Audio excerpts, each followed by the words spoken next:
Oh là là, mais qu'est-ce qu'il est bon ce petit, qu'est-ce qu'il est fort. Carlo Ancelotti, tu vois ce qui se passe quand tu nous écoutes. Là, il n'y a eu aucun danger, tu l'as fait jouer, est-ce que t'es mort? Non. Le match que le petit a sorti aujourd'hui, franchement, masterclass. Regardez le sourire de son ami. C'est avec lui, ils traversent leurs difficultés depuis leur arrivée. Là, c'est un sourire de fierté que Hendrik a. Aujourd'hui, il a été tellement important dans l'animation offensive. Aujourd'hui, il avait beaucoup plus de liberté offensive que d'habitude, étant donné qu'il joue avec Dani Ceballos, qui était beaucoup plus défensif que lui aujourd'hui. Dans le match, il a pris ses responsabilités pour tirer les coups francs. Dans ses prises de risque aujourd'hui, il a été incroyable. Regardez en première mi-temps le but qu'il a failli marquer en dribblant deux joueurs sur le côté. Sans oublier ce petit point qu'il fait sur le côté en première mi-temps. Il est tellement à l'aise. Franchement, le gars, il joue aujourd'hui sans stress, comme s'il n'était pas d'habitude au banc. Et là, on voit que Arda Güler, les gars, il suffit seulement que Carlo Ancelotti lui fasse confiance. Donnez-lui plus de temps de jeu, vous allez voir. Ce qui m'a le plus fait plaisir, les amis, c'est qu'il n'a pas été intéressant seulement offensivement, défensivement aussi. Il faisait des replis défensifs. Regardez un peu, il a gagné 6 duels sur 8, les amis, c'est incroyable. Et le pire, 4 dribbles réussis sur 4. Il était inarrêtable. Mention spéciale à Dani Ceballos, les amis, qui a vraiment fait le travail de l'ombre aujourd'hui. Il a été vraiment important dans les phases de récupération, surtout les deuxièmes ballons. Et c'est grâce à sa présence que Arda Güler était beaucoup plus libre. C'est vrai que d'habitude, je le critique quand il rentre devant Arda Güler parce que pour moi, Arda Güler est censé être devant lui dans la hiérarchie. Lui, à un moment donné, je pense que la saison prochaine, il va se barrer. Donc, autant faire jouer Arda Güler devant lui. Mais franchement, aujourd'hui, il a fait un bon match.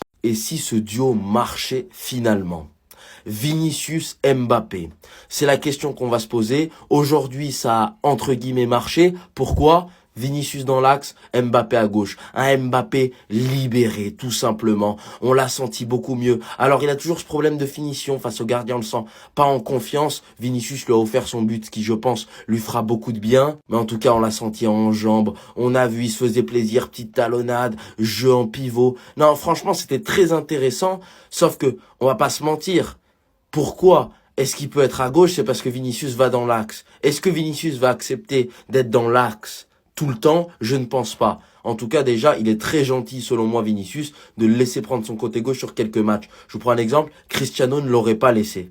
Le moins pire des deux dans l'axe, qu'on soit clair, c'est Vinicius. On l'a vu dans ce match-là.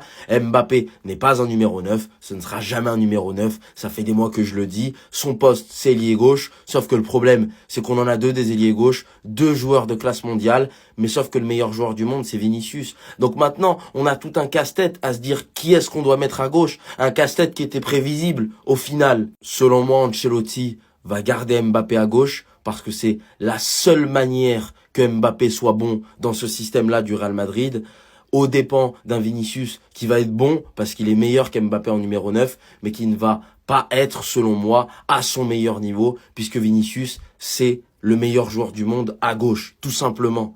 En tout cas, cette formule reste mieux pour le Real Madrid. Maintenant, à voir si Vinicius va se contenter de ça, si Vinicius va accepter ça, on verra. En tout cas, pour l'instant, ça marche, que ça continue en fait. Il a compris. Je crois qu'il a compris le message maintenant.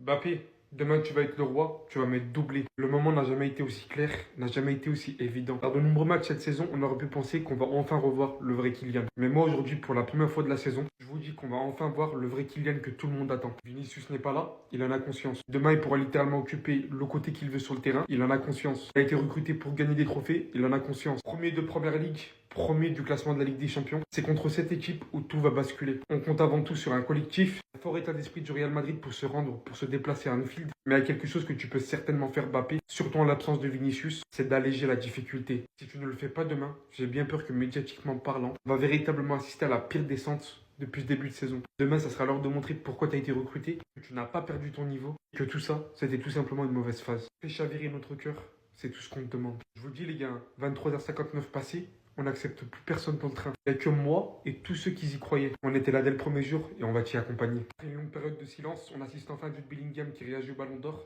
Troisième Ballon d'Or, je pense que nous avons gagné la Ligue des Champions. C'était cela notre Ballon d'Or. Être reconnu comme la meilleure équipe du monde, cela me suffit personnellement. Je pense que le Ballon d'Or aurait dû être donné à Vinicius. Je m'en fous, ça y est, ça me passe au-dessus du bonnet, je vais dire la vérité, frère. Déjà, les Madrilènes, ils avaient juré que Mbappé va pas venir au Real Madrid faire sa loi. Hier, ça l'a foutu à gauche. Vinicius, il était très en pointe pour le mettre à l'aise. En soi, il n'a pas fait un match de merde.